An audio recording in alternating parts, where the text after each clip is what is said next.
Hello guys, welcome back to another video. आज की video में हम अल्फा फिटोप्रोटीन के ऊपर बात करेंगे जी। और आपको मैं इंशाल्लाह ताला वन चार्ट के अंदर जो है वो सारा एक्सप्लेन कर दूंगा अल्फा फिटोप्रोटीन के बारे में। तो बच्चे माशाल्लाह से वन नाइट स्टडी वाले हैं जी, मेरी तरह के हैं जो एक रात में स्टडी करते हैं जी, उनके लिए बड़ी इंपॉर्टेंट वीडियो होने जा रही है। तो वीडियो पर शुरू से लेकर आखिर तक बने रहिएगा, बिल्कुल भी मिस ना कीजिएगा। दिल किया सब्सक्राइब कर देना भाई, और अगर दिल ना किया तो भाई लाइक कर देना।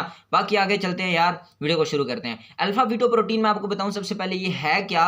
तो बेसिकली जो एक फीटस आपको पता है डेवलप कर रहा होता है, तो उस बच्चे के अंदर बेसिकली क्या होता है कि अल्फा फिटोप्रोटीन बहुत ज्यादा बनना शुरू हो जाती है कुछ कंडीशंस के अंदर, कुछ हालतों के अंदर।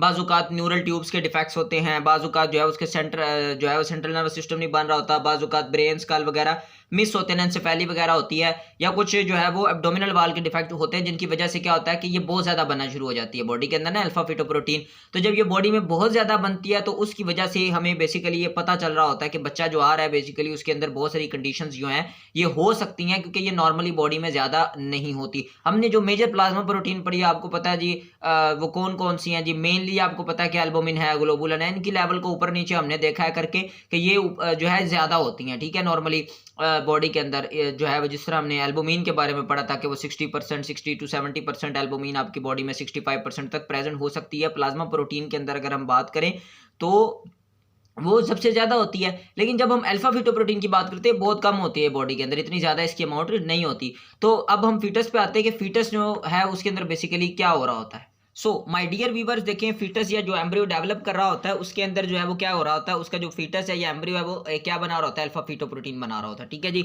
तो अगर उसमें कुछ कंडीशंस होंगी तो वो ज्यादा बनेगा। खैर बनाएगा कहाँ से, बाजुकात क्या होता है कि लीवर के जो सेल्स होते हैं वो बना रहे होते हैं, पैरेन्काइमल सेल्स जो है, या जो लीवर के आपके इमैच्योर के जो सेल्स होते हैं वो भी बना रहे होते हैं। कुछ रिसर्चर्स ये कहते हैं कि रिसर्चेस से ये शो हुआ है कि बाजुकात इसका यॉर्क सैक भी बना रहा होता है। और कुछ लोग ये भी कहते हैं कि बेसिकली इसके अंदर जो जीआईटी होता है, क्या होता है जी, जीआईटी होता है, यानी कि गैस्ट्रो इंटेस्टाइनल ट्रैक होता है, जीआईटी होता है बेसिकली। जीआईटी वो भी बाजुकात समटाइम्स क्या कर रहा होता है, अल्फा फिटोप्रोटीन बना के दे रहा होता है। सो ये बेसिकली मेनली जब हम बात करते हैं तो वो लीवर से ही बनती है।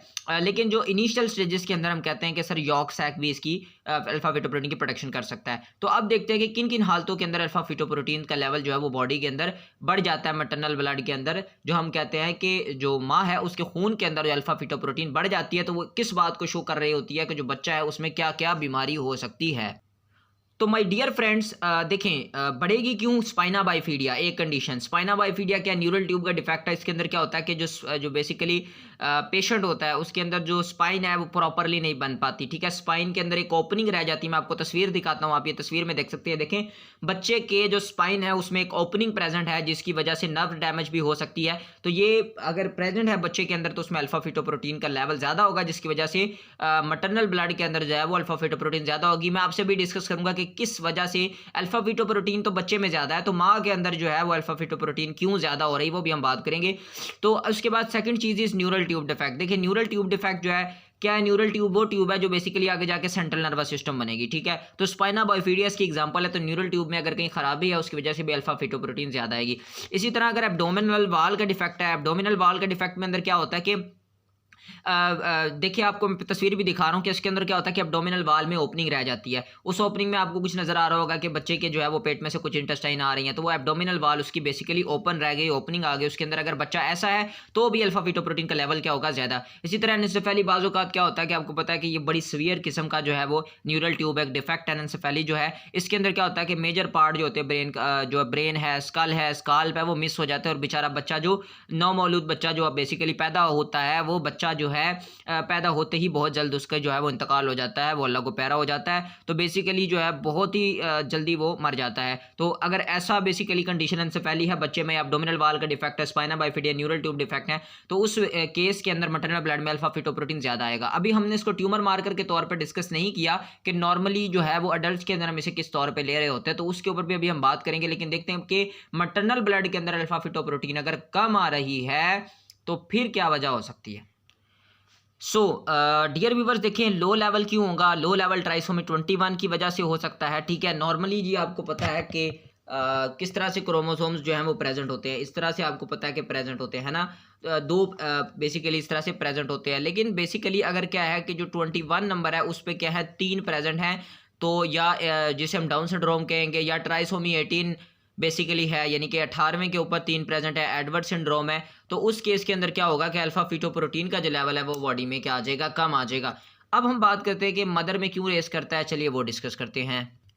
तो डियर व्यूवर देखें, मदर के अंदर क्यों रेस करेगा, आपको पता है न्यूरल ट्यूब का डिफेक्ट होता है आमतौर पे ना, जिसकी वजह से स्पाइना बिफिडा भी हो रहा है, एंसेफेली भी हो रही है, ठीक है। तो अब ये जो बेसिकली न्यूरल ट्यूब का एक डिफेक्ट है, आपको पता है कि इसमें जो न्यूरल ट्यूब है वो क्लोज नहीं हो पाएगी, ठीक है। आपको पता है कि नॉर्मली न्यूरल ट्यूब जो है वो इसमें क्या रह जाएगी, ओपन रह जाती है, जैसे कि बाज़ कंडीशन में होता है ऐसा। तो अब क्या होगा कि न्यूरल ट्यूब जब ओपन होगी, ठीक है, वो क्लोज नहीं होगी, तो उसकी वजह से क्या होगा कि अल्फा फीटोप्रोटीन उसमें से सीप करेगी और वो एमनियोटिक फ्लूइड में दाखिल हो जाएगी। एमनियोटिक फ्लूइड में जब वो दाखिल होगी तो वो ब्लड के अंदर जाके मैटरनल ब्लड में अल्फा फीटोप्रोटीन के लेवल को क्या कर देगी, रेज कर देगी, ज़्यादा कर देगी, क्या कर देगी, बढ़ा देगी बॉडी के अंदर।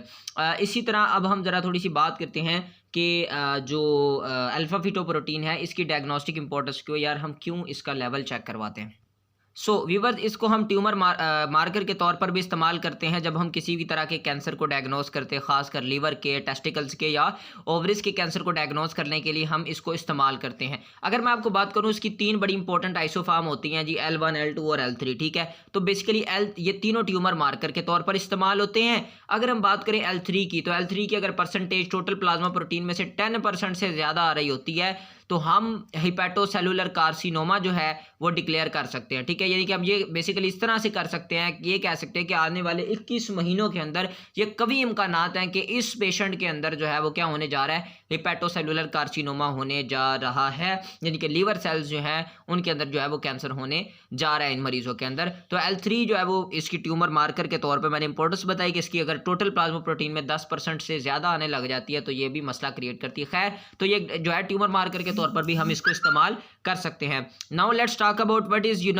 के न्यूरोलॉजिकल डिफेक्ट। जो हमने बच्चे की बात की कि बच्चे के अंदर जो क्या न्यूरोलॉजिकल डिफेक्ट होते हैं फीटस के अंदर, आपको पता है जी 15वें से 20वें वीक के अंदर, या हम बात करते हैं कि 4 से 5वें महीने के अंदर हम ये टेस्ट करवाते हैं गेस्टेशनल पीरियड में, यही कंडीशन इवैल्यूएट करने के लिए कि बच्चा जो है वो क्या है, नॉर्मल है या उसके अंदर कुछ न्यूरोलॉजिकल डिफेक्ट्स मौजूद है, जो मैंने आपके साथ डिस्कस किए। तो रेस्ट कंडीशन या लो डिक्रीज जो है उस कंडीशन के अंदर हम देखते हैं कि अल्फा फीटोप्रोटीन का लेवल कैसा आ रहा है। तो बच्चे के अंदर न्यूरोलॉजिकल गेस्टेशनल पीरियड में हम इवैल्यूएट करने के लिए अल्फा फीटोप्रोटीन का लेवल करवा लेते हैं। अब मैं आपसे रेफरेंस रेंज के ऊपर बात करता हूँ, आइए उसको डिस्कस करते हैं। फिर मैं ज़रा आपसे वो भी बात कर लूँगा कि अडल्ट्स के अंदर ये क्यों रेज करती है, ठीक है। अडल्ट्स के अंदर तो आपको पता है ना कि एक बच्चा जो नॉर्मल है तो वो अब बच्चा माशाल्लाह से यंग हो गया, जवान हो गया, तो अब उसके अंदर क्यों जो है वो अल्फा फीटोप्रोटीन बढ़ जाती है, उसके ऊपर बात करेंगे। लेकिन पहले रेफरेंस वैल्यूज़ पर आते हैं। तो गाइस देखें, 15वें से 20वें हफ्ते, या मैं बात कर रहा था कि 4 से 5वें महीने क्या होगी, इसकी नॉर्मल वैल्यू 7 से लेकर 140 नैनोग्राम पर ml होती है, ठीक है। और नॉर्मल एडल्ट्स में इसकी वैल्यू 0 से 20 नैनोग्राम पर ml होती है। कुछ लोग ये कहते हैं कि अगर ये बेसिकली नॉर्मल एडल्ट्स के अंदर 5 गुना 5 फोल्ड इंक्रीज करती है तो ये बात इसको शो करती है, इस बात को इंडिकेट करती है कि यार बहुत कभी इम्कानात है कि यार किसी तरह का कोई कार्सिनोमा हो सकता है, तो हम उसको फिर इवेल्युएट कर लेते हैं। अब मैं यहाँ पे ये चीज़ तो डिस्कस करना ही भूल गया कि भी अल्फा फीटोप्रोटीन का लेवल जब हम करवाएंगे तो बेसिकली उसमें हम क्या यूज़ कर रहे होंगे, मेथड कौन सा यूज़ कर रहे होंगे। जैसे बाज़ औक़ात कुछ हम परफॉर्म करते हैं, उनके अंदर केमिल्यूमिनेसेंस इम्यूनो ऐसे यूज़ कर रहे होते हैं। कुछ प्रोसीजर्स के अंदर, मैं प्रोटीन्स की बात अभी फ़िलहाल नहीं कर रहा, मैं कुछ प्रोसीजर्स की, मेथड्स की बात कर रहा हूँ। जिस तरह किसी में हम एलाइज़ा यूज़ कर रहे होते हैं, ठीक है, जिस तरह एंटीजन एंटीबॉडी डिटेक्शन में, तो बाज़ औक़ात हम जो है वो क्या कर रहे होते हैं, radioimmunoassay use कर रहे होते हैं। तो इसी तरह इसके लिए जब अल्फा फीटोप्रोटीन डिटरमिन करनी हो तो हम क्या करते हैं, radioimmunoassay method को इस्तेमाल करते हैं, इसके प्रिंसिपल को यूज़ करके फाइंड करते हैं, या एंजाइम लेबल इम्यूनो एसे को यूज़ करके फाइंड करते हैं। अब बात करते हैं कि अडल्ट के अंदर ये क्यों बढ़ती है, क्योंकि अडल्ट के अंदर इसका लेवल जो है वो इतना ज़्यादा रेज नहीं करता। नॉर्मली ये बच्चे के अंदर जो है वो गेस्टेशनल पीरियड के अंदर जो है वो मैटरनल ब्लड के अंदर इसको चेक किया जाता है। तो नॉर्मल एडल्ट्स के अंदर इसके इंक्रीज़ करने की जो सबसे बड़ी वजह है कि अगर उसके सिरोसिस हुआ, यानी कि लीवर उसका बिल्कुल बेकार हो गया, फंक्शन नहीं कर पा रहा, तो उस वजह से अल्फा फीटोप्रोटीन का लेवल क्या हो जाएगा, बढ़ जाएगा।